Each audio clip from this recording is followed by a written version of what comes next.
Hello everyone, welcome to Peach on Earth Tarot. Today I'm going to be doing a reading for Aquarius. You can have Aquarius anywhere in your chart. You can be a cross watcher. All that I ask is that if you're here watching this reading, that you come with good intentions for yourself and for others. Okay, Aquarius. When I was shuffling the cards to get into your energy, I was getting a lot of messages about like your financial situation, financial security, and how you might be feeling kind of like in lack right now. I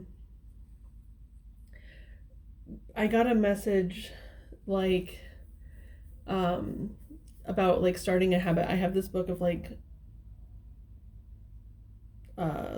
habit ideas or whatever, and I opened up to the 11th one and it said make at least one meal at home every day. So that's something that maybe you could be struggling with, that is making your financial situation a little bit more dire than it needs to be. I know everything is super expensive right now, and like a lot of people can probably relate to this message.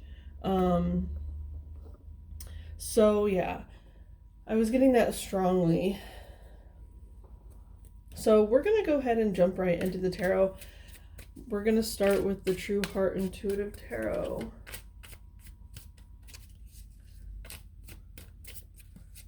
True Heart Intuitive Tarot. Yeah, I was getting the message about like the money constraints right now before I got the message of like cooking at home. So it's just something that maybe it's like really heavily on your mind right now, and you're in like a lack mentality for it, you know, and that never helps our financial situation, like feeling in lack. And I know it's really hard not to feel in lack right now if you live paycheck to paycheck. You know, like prices on everything have gone up, and it's hard. It's really hard, especially if you like rent, you know.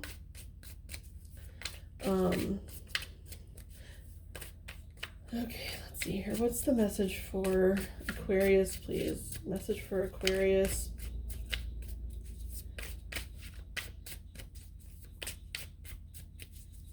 That's just the pre-message. It might not come out in these cards. We'll see, though.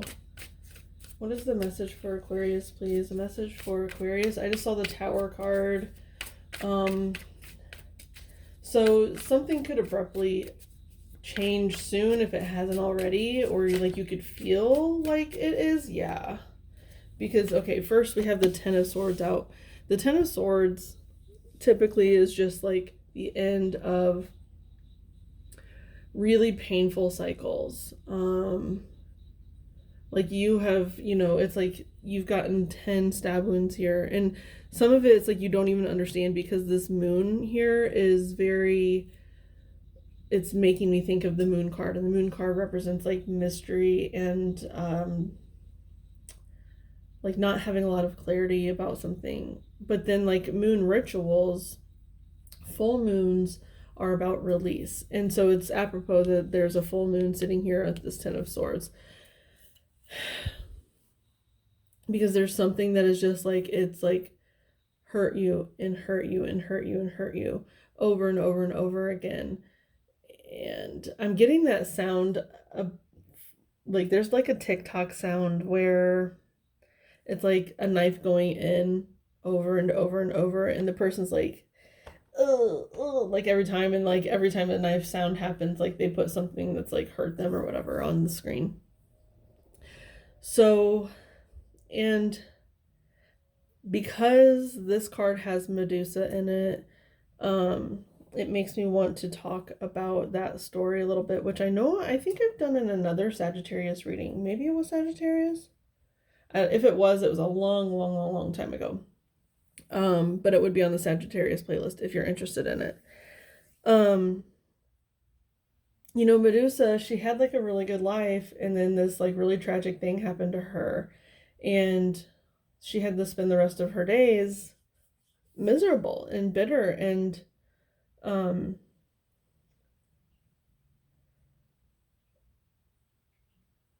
on a second. I'm getting a message about like, you don't have to believe in reincarnation or anything like that, but it is like the same thing. It's a cycle. You know, when Medusa,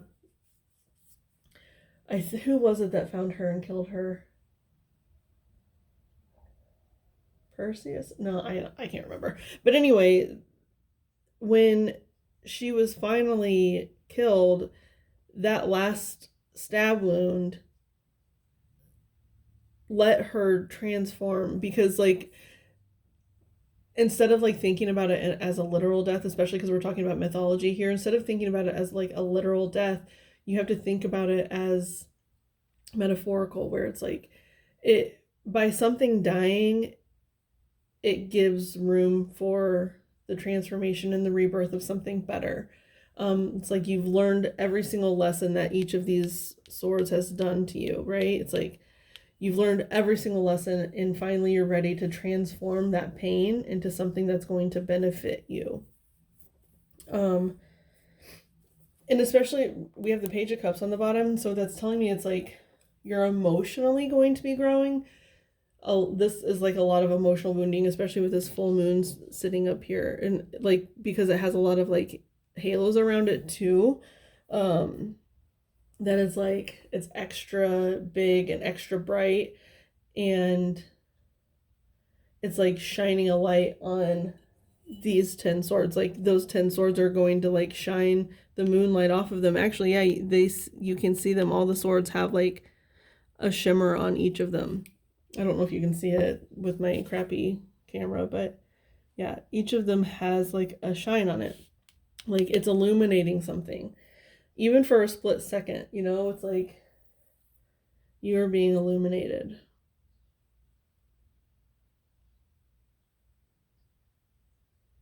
You know, because like I know I've said there's a post on my Instagram about Medusa too, which I haven't posted on Instagram for a long time, but I did have a post on there about Medusa and how it's like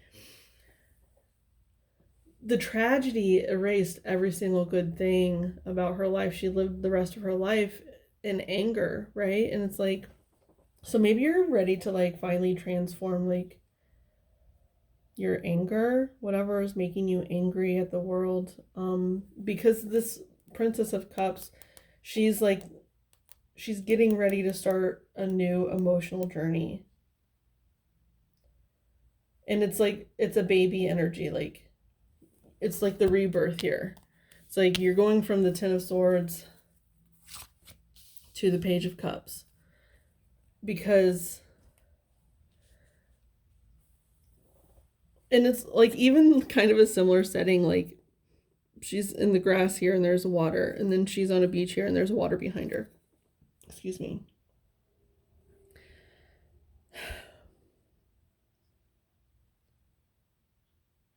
This is a lake, this is an ocean. It's like you're going from this small pond, the pond that kept you in this bubble right here, this Ten of Swords bubble. A pond is small, it's not very deep. They're usually man-made. So it's like you've been in this pond or like living on the outskirts of it for a long time, and now it's like you're finally willing to like delve into like your deepest emotions, because this is an ocean, you know. You're going from a pond to an ocean, or maybe not even an ocean, maybe it's a big lake, you know. You're going from a pond to a big lake, which is a little bit rougher, and it's a little bit deeper, but you're going there because everything that's within this small pond, you've dealt with like you haven't dealt with it, but like you've gone through it. It's just time for you to transform. That's what it is. It's like Medusa died as a Gorgon, and she was reborn as something else.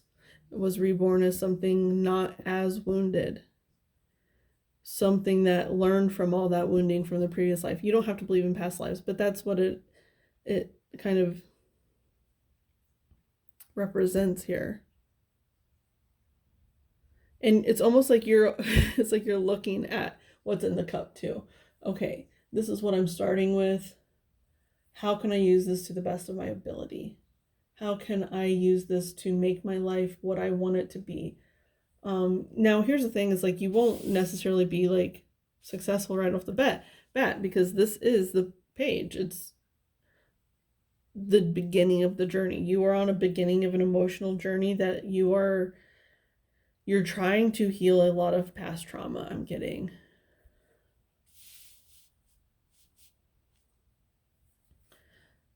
Okay.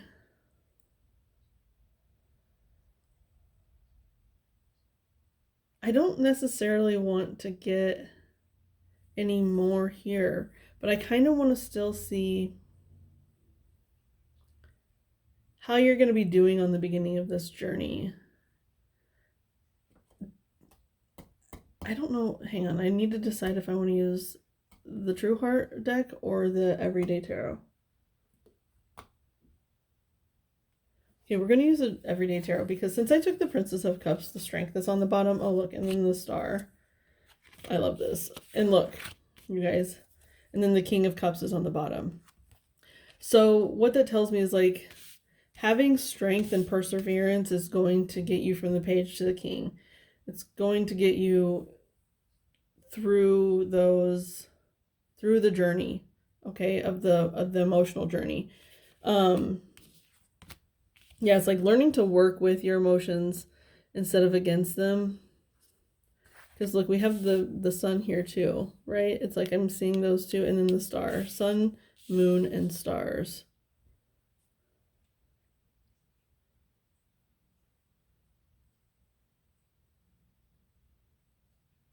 Sun, moon, and stars. Let's just go ahead and keep these out here too, because why not?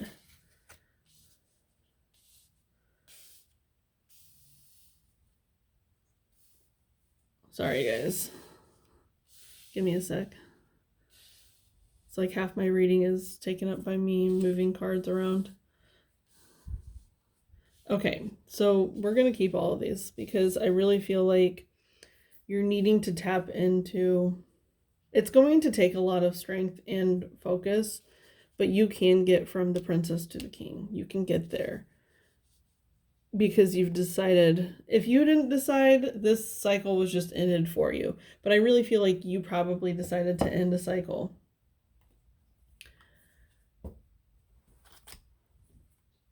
Okay. What is this process going to look like for Aquarius? What is this process going to look like for Aquarius?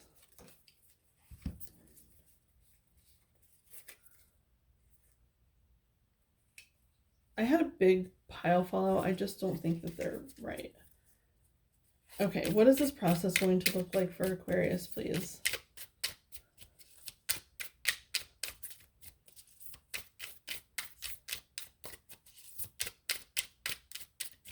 What's the process going to look like for Aquarius? And, you know, think about how long this cycle was, this Ten of Swords cycle. If it was like, say you're in your early 20s or mid 20s or whatever, it's like, and this has been, the whole cycle has been your whole life.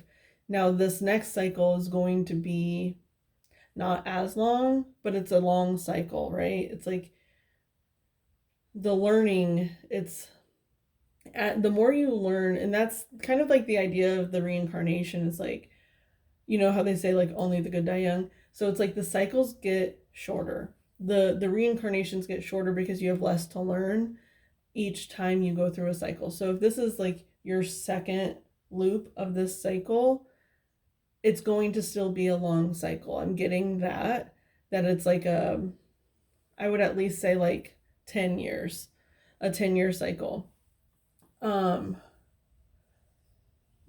But you are going to learn so much in those 10 years. You know, it's like, don't let that time frame like intimidate you or anything, but because all of our cycles are in different time loops, right? Like some of our cycles are weeks, some of our cycles are years, some of them are months, some of them are whatever, you know. It's like we are going through different cycles all the time, and they're all different time frames. But this big giant emotional journey that you're about to go on, it's like it's a big cycle. It's an important cycle, you know. That's why it takes so long, because there's a lot to learn. But it is really, really important. You know, maybe you're going to have like a spiritual awakening or something like that, because like a spiritual awakening does not happen overnight. I tell you that. But, and it's like the more you're dedicated to it too, the faster it'll go. I'm hearing like therapy or something like that.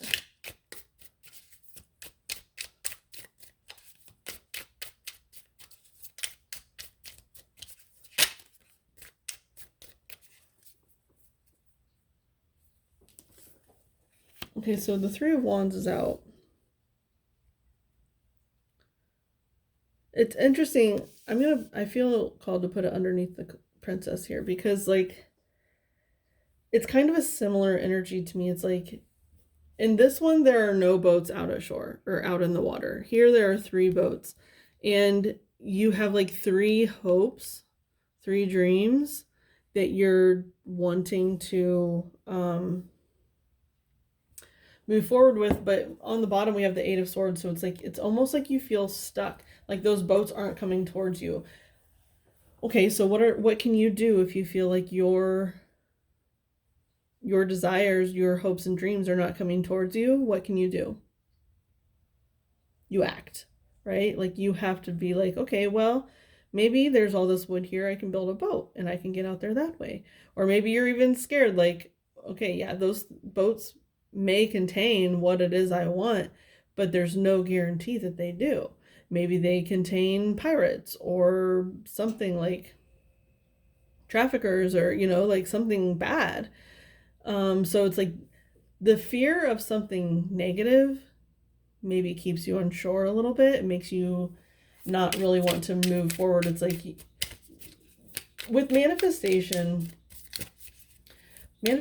like, yes, you say what you want, you tell the universe what you want, but then you have to actually like start. You can't just not do anything.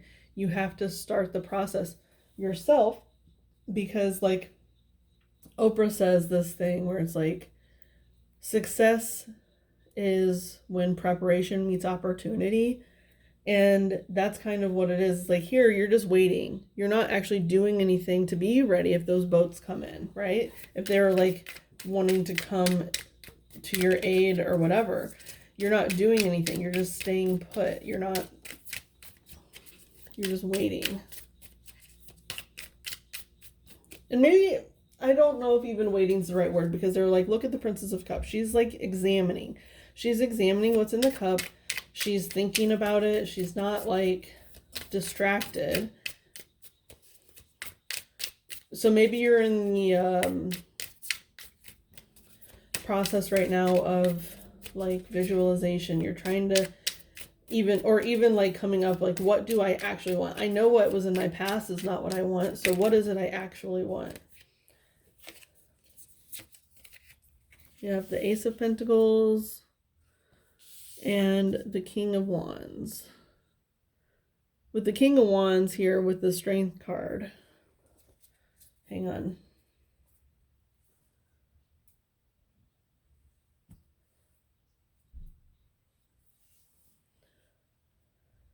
Okay. Okay, this is what it's saying. With this Ace of Pentacles, it's like instead of waiting, it's like you have to give a little to gain a little, right? Or you have to give a little to gain a lot, I should say. Because it's like as soon as you start putting in some kind of like grounded intention, like you start acting on whatever this is. It's like okay, so right now maybe you're in the formulation of a plan, and then you come up with even just like the first step of the plan. Like this Ace of Pentacles is that first step. And as long as you act on it, as long as with the King of Wands here, I can't imagine you aren't, because there's the 8 of Wands also on the bottom. So it's like you're going from the 8 of Swords, which happened to be under this 8 of Wands, the 8 of Swords, which was on the bottom for the 3 of Wands, to the 8 of Wands. So it's like being stuck to super fast forward movement. Stuck, fast forward movement. So it's almost like I'm getting this Ace of Pentacles as like a light bulb moment.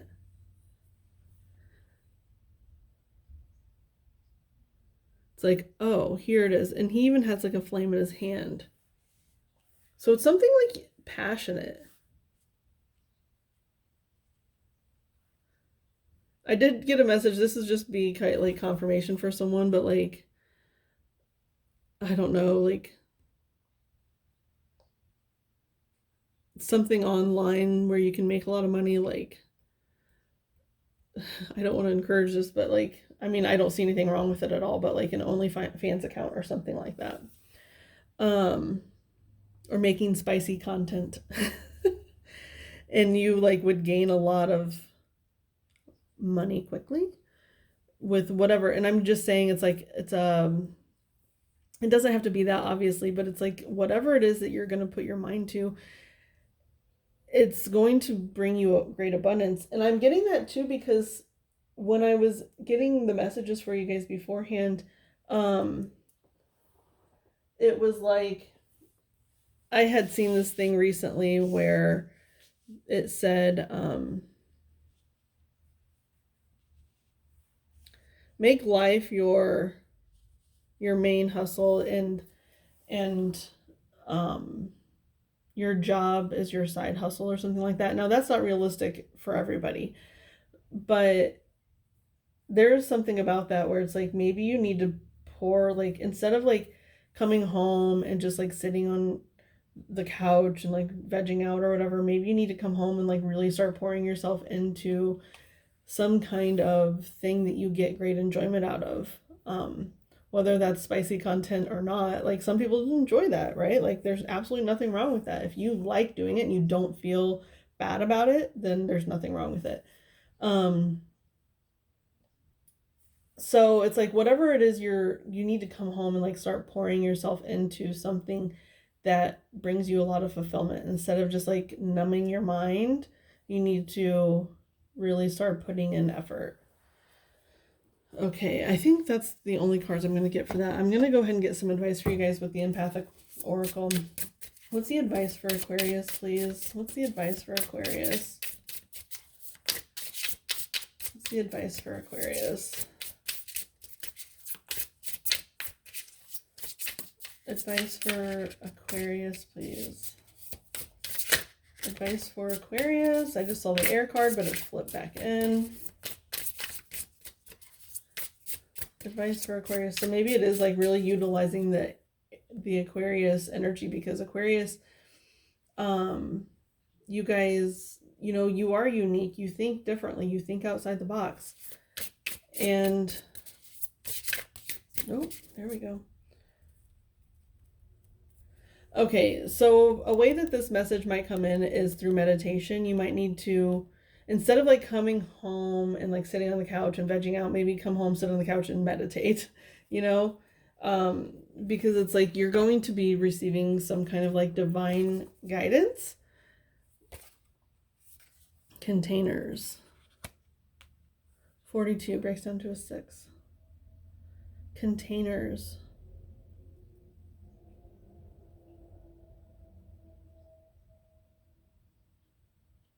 Maybe you like,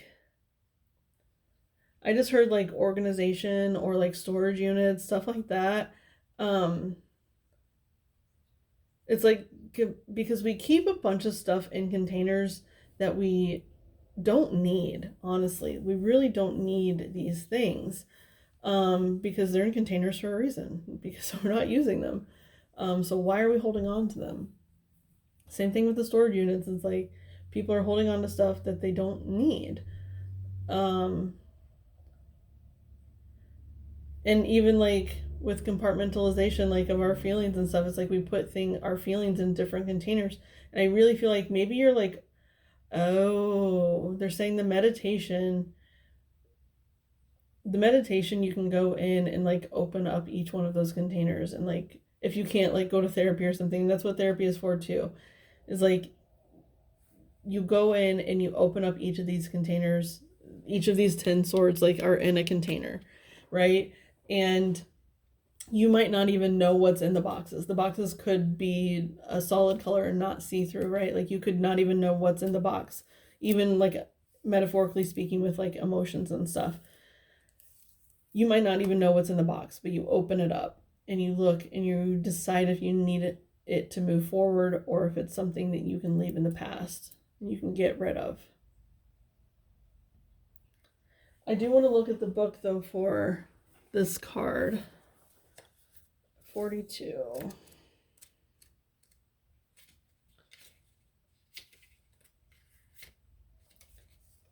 As safe as a box may seem, it's an experience that can also be of emptiness. Yeah, see, in those boxes, it's like you're lug them around from you with you from place to place, say, right? Like with the storage unit, it's like you put a box in there and the next time you go and you open it, it's like there's nothing even in the box, but you've moved it from like apartment to apartment to house. Like, but there's actually nothing in it. You know what I mean? It's just creating so much extra work for you. Or what's in it is like just a bunch of nonsense that it might as well be empty because it serves no purpose, the stuff that is contained in there. As in the past, we crave a knowing of where we begin and where we end energetically. This need for energetic boundaries can become a blessing or a curse according to the emotional context that brought these boundaries into being. Healthy boundaries allow the flow of energetic information to pass through the auric field, giving an opportunity to access the moment and make healthy choices. Boundaries realized from fear and hurt become dark castles, limiting our experience on the other side of the emotional moat. That's interesting. The word moat came up for, I think, was it? I can't remember if it was Libra, Scorpio, or Sagittarius. The moat. Oh, wait. The moat. I don't remember. I think it was Sagittarius. But anyway. Are my beliefs about boundaries healthy? What? Oh, are my beliefs about boundaries healthy, or do they create boxes that I stuff aspects of myself into, limiting parts of my experience? Can I let go of labels and the duality of good or bad in order to let the full experience become available? So with a part earlier, it was like boundaries realized from fear and hurt become dark. No. Healthy boundaries allow the flow of energetic information to pass through the auric field, giving an opportunity to access the moment and make healthy choices. I don't know, there was something about what I was reading before I started talking about the moat in another reading. I was getting this message of like, you're holding on to things out of guilt, out of not wanting to hurt other people's feelings, about other people's boundaries versus your own boundaries, right? Just as an example, I have a table. Actually, it's this table I'm reading these cards on right now. I have this table that was given to me, and it's a really nice, expensive table, but I don't need it. But it was given to me by someone who highly valued this table. But then I was thinking, it's like, they didn't value it enough to keep it for themselves. So why do I feel like I need to respect their wishes if they didn't even want it themselves, right? I don't need it. I don't have room for it. I have a desk where I could be doing readings, but I'm not because this table is in a different areas. And so like my desk has been built up with paperwork now. So it's like, by having this table, it's creating more chaos in my life than it's doing good. Because if I didn't have this table, I would keep my desk clear. Does this make sense? So it's like by valuing someone else's boundary, them putting value on this table, but not wanting it themselves, I'm valuing their boundary more than my own boundary, which is I already have a dining room table. I don't need a second dining room table. Why do I have a second dining room table when I live in a tiny apartment? You know what I'm saying? Like, so I'm not valuing my boundary. There's something that you're putting other people's boundaries in front of your own. And in order to even like be this, or maybe that's what you're doing right now. It's like that's the princess. The princess is looking at like whose boundaries am I valuing more than I'm valuing my own? And by like really standing in your power with the Strength card and like deciding like, okay, this is where I stand. And then you stand in it, right? You don't budge from that place. Okay? So I think your advice is to meditate on what your boundaries are, what boundaries you're respecting, and then also to try to like look inside those containers. And some of those boundaries are inside those containers, right? Like this boundary is that person's, not my own. But it's like you've put it inside this box because you don't even want to look at your own boundary. You don't even want to look at your own wants and needs because you're so scared that they're going to hurt other people's feelings. So it's like you just keep it to yourself. And I think you're just being called to stop doing that. You know, it's going to suck. It's going to suck to stand up for yourself. It's going to suck to